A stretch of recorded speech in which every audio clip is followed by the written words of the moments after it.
Assalamualaikum warahmatullahi wabarakatuh. Saya Irka Fitria Lestari, NIM 1931040065 dari Universitas Negeri Makassar, Fakultas Ilmu Keolahragaan, jurusan Penjaskes Rek B angkatan 2019. Di sini saya akan membuat video mengenai penjelasan tentang pencegahan dan perawatan cedera. Pengertian cedera. Cedera merupakan rusaknya struktur dan fungsi anatomi normal diakibatkan karena keadaan patologis. Cedera adalah kerusakan fisik yang terjadi ketika tubuh manusia mengalami penurunan energi dalam jumlah waktu yang melebihi ambang batas toleransi fisiologis atau akibat dari kurangnya satu atau lebih elemen penting seperti oksigen. Penyebab cedera. Cedera olahraga adalah cedera pada sistem integumen, otot, dan rangka yang disebabkan oleh kegiatan olahraga. Menurut penyebabnya, ada dua macam, yaitu yang pertama everous injury dan yang kedua traumatic injury. Everous injury disebabkan oleh gerak berulang yang terlalu banyak dan terlalu cepat. Traumatic injury disebabkan adanya benturan atau gerak melebihi kemampuan. Berikutnya, faktor cedera. Yang pertama, kesalahan metode latihan. Metode latihan yang salah merupakan penyebab paling sering cedera pada otot atau sendi. Kelainan struktur. Kelainan struktur bisa meningkatkan kepekaan seseorang terhadap cedera olahraga karena pada keadaan ini terjadi tekanan yang tidak semestinya pada bagian tubuh tertentu. Kemudian yang ketiga, pronasi. Pronasi sampai derajat tertentu adalah normal yang mencegah cedera dengan cara membantu menyalurkan kekuatan menghentak ke seluruh kaki.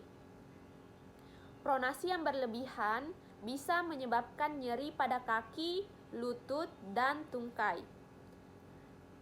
Yang keempat, kelemahan otot, tendon, dan ligmen. Jika mendapatkan tekanan yang lebih besar daripada kekuatan alaminya, maka otot, tendon, dan ligmen akan mengalami robekan. Sendi lebih peka terhadap cedera jika otot dan ligmen yang menyongkong lemah. Tulang yang rapuh karena osteoporosis mudah mengalami patah tulang atau fraktur. Selanjutnya, gejala cedera. Tanda akut cedera olahraga yang umumnya terjadi adalah tanda respon peradangan tubuh berupa tumor atau pembengkakan. Apabila tanda peradangan awal cukup hebat, biasanya rasa nyeri masih dirasakan sampai beberapa hari setelah onset cedera. Kelemahan fungsi berupa penurunan kekuatan dan keterbatasan jangkauan gerak juga sering dijumpai. Kemudian jenis-jenis cedera. Yang pertama, memar atau contusion. Memar adalah keadaan cedera yang terjadi pada jaringan ikat di bawah kulit. Memar biasanya diakibatkan oleh benturan atau pukulan pada kulit. Nyeri pada memar biasanya ringan sampai sedang dan pembekakannya yang menyertai sedang sampai berat. Adapun memar yang mungkin terjadi pada daerah kepala, bahu, siku, tangan, dada, perut, dan kaki. Benturan yang keras pada kepala dapat mengakibatkan memar dan memungkinkan luka sayat. Selanjutnya, cedera pada otot atau tendon dan ligmen. Yang pertama itu sprain atau keseleo. Sprain adalah bentuk cedera berupa penguluran atau kerobekan pada ligmen atau jaringan yang menghubungkan tulang dengan tulang atau kapsul sendi yang memberikan stabilitas sendi. Sprain atau keseleo dibagi menjadi 3 tingkatan. Yang pertama, sprain tingkat 1. Pada cedera ini terdapat sedikit hematoma dalam ligmen dan hanya beberapa serabut yang putus. Yang kedua, sprain tingkat 2. Pada cedera ini lebih banyak serabut dan ligmentum yang putus, tetapi lebih separuh serabut ligmentum yang utuh. Yang ketiga, sprain tingkat 3. Pada cedera ini seluruh ligmentum putus sehingga kedua ujungnya terpisah. Cedera pada otot atau tendon dan ligmen yang kedua, yaitu strain. Strain adalah bentuk cedera berupa penguluran atau kerobekan pada struktur muskulotendinous atau otot dan tendon. Jika cedera ini terjadi akibat otot tertarik pada arah yang salah, kontraksi otot yang berlebihan, atau ketika terjadi kontraksi otot belum siap. Strain sering terjadi pada bagian ground muscles atau otot pada kunci paha, hamstrings atau otot paha bagian bawah, dan otot quadriceps. Strain juga terbagi menjadi 3 tingkatan. Yang pertama, strain tingkat 1. Pada strain tingkat 1 terjadi renggangan yang hebat tetapi belum sampai terjadi robekan pada jaringan otot maupun tendon. Yang kedua, strain tingkat 2. Pada strain tingkat 2 terjadi robekan pada otot maupun tendon. Strain tingkat 3 terjadi robekan total pada unit musculus tendinous. Selanjutnya, dislokasi.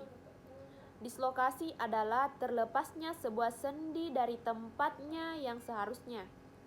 Dislokasi sering terjadi pada olahragawan adalah dislokasi di bahu, ankle atau pergelangan kaki, lutut, dan pinggul.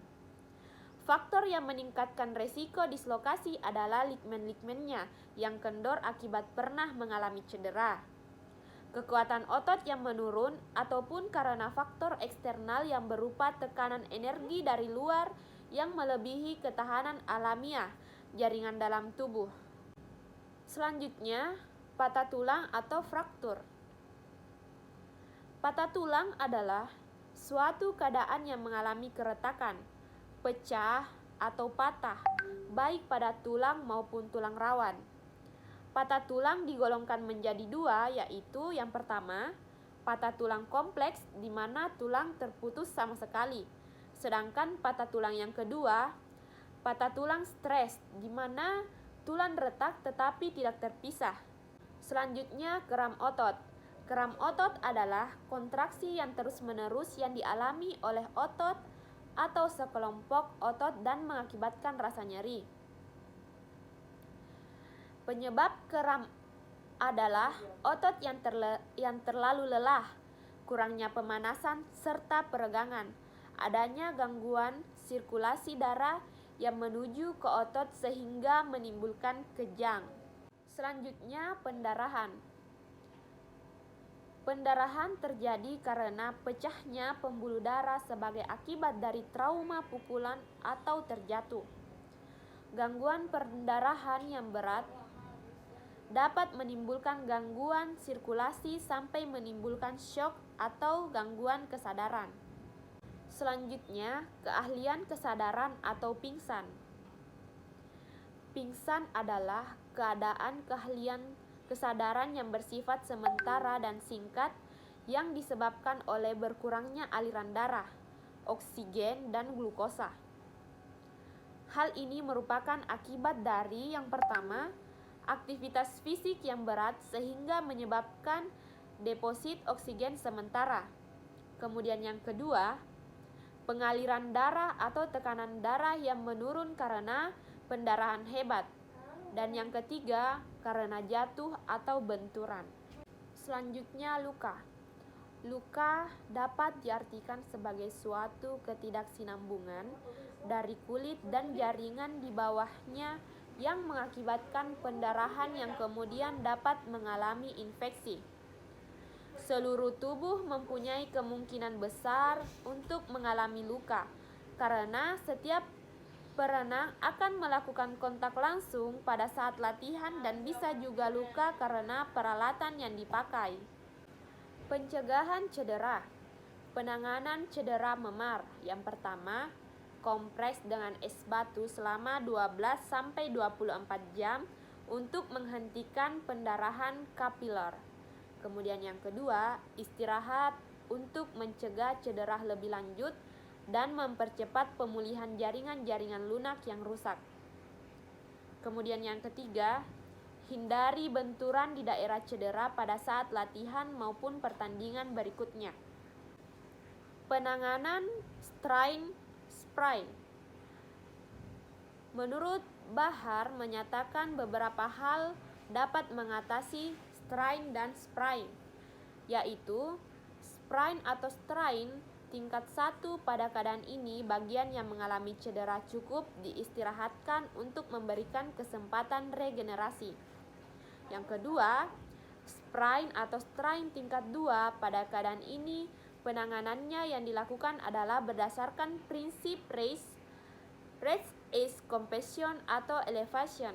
Tindakan istirahat yang dilakukan sebaiknya dalam bentuk fiksasi dan imobilisasi, atau suatu tindakan yang diberikan agar bagian yang cedera dapat digerakkan dengan cara balut tekan, splint maupun gips. Kemudian penanganan strain yang ketiga, yaitu pada keadaan ini penderita diberi pertolongan pertama dengan metode RACE dengan segera dikirim ke rumah sakit untuk dijahit dan menyambung kembali robekan ligament, otot maupun tendon. Penanganan patah tulang. Penderita harus segera direposisi oleh tenaga medis secepat mungkin dalam waktu kurang dari 15 menit. Sebelum terjadi respon peradangan jaringan lunak yang dapat mengganggu proses reposisi. Setelah dilakukan reposisi, bagian yang mengalami patah tulang kemungkinan difikasi dengan spalk balut tekan untuk mempertahankan kedudukan yang baru serta menghentikan pendarahan. Penanganan kram. Penanganan cedera pada umumnya terhadap kram otot yang dilakukan adalah: yang pertama, atlet diistirahatkan diberikan semprotan chlorhexidine spray untuk menghilangkan rasa nyeri atau sakit yang bersifat lokal atau es. Yang kedua, menahan otot waktu berkontraksi supaya myosin filamen dan aktin myosin dapat menduduki posisi yang semestinya sehingga kram berhenti.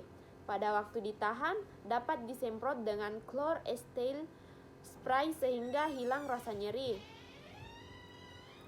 Penanganan pendarahan. Pendarahan pada hidung. Pada pendarahan hidung, hal yang harus dikontrol terutama adalah airway atau jalan nafas dan breathing atau pernapasan.